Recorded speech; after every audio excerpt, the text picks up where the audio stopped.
പ്രതീക്ഷ എല്ലാവർക്കും ഉണ്ടായിരുന്നു. കാരണം ചേച്ചി കളി കണ്ടിട്ടാണ് അകത്ത് കയറിയത്, കളിയെപ്പറ്റി പഠിച്ചിട്ടാണ് അകത്ത് കയറിയത്. അപ്പോൾ ഓരോ കളികൾ കാണുമ്പോൾ ഞങ്ങൾക്ക് വലിയ കുഴപ്പമെടുത്താൽ മനസ്സിലായിട്ടില്ല. ചേച്ചി കളി അവിടെ എങ്ങനെയാണ് വിലയിരുത്തിയത്?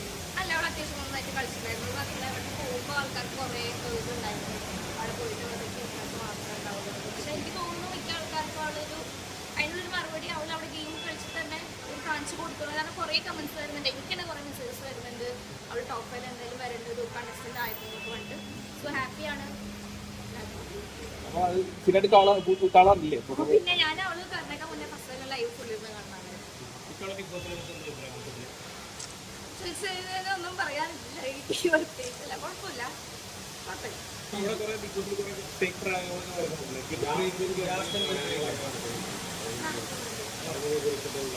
അതിനെ കുറിച്ച് പറയാൻ ഞാൻ ആരും പറ്റില്ല. നിങ്ങൾ കാണുന്ന പോലെ കാണുന്നതാണല്ലോ. ഇപ്പൊ ചേച്ചി ഔട്ടായി, ഇനി ആരെയാണ് സപ്പോർട്ട് ചെയ്യണത്? ഞാനോ? അടുത്ത കണ്ടസ്റ്റന്റ് എനിക്ക് സെറ്റിനിറങ്ങിയ കുറച്ച് വിഷമമുണ്ടായിരുന്നു. ഇനിയിപ്പോ സപ്പോർട്ട് ചെയ്യാൻ നോക്കാം. നമുക്ക് കളികളിൽ എങ്ങനെയാ പോകുന്നത്, ആരാണ് നല്ല ഗെയിമറായിട്ട് എത്തിക്കുന്നത്, അപ്പോൾ അങ്ങനെ ചെയ്യാന്ന് വെച്ചിട്ടാണ്. അപ്പൊ ഇനി യെസ്.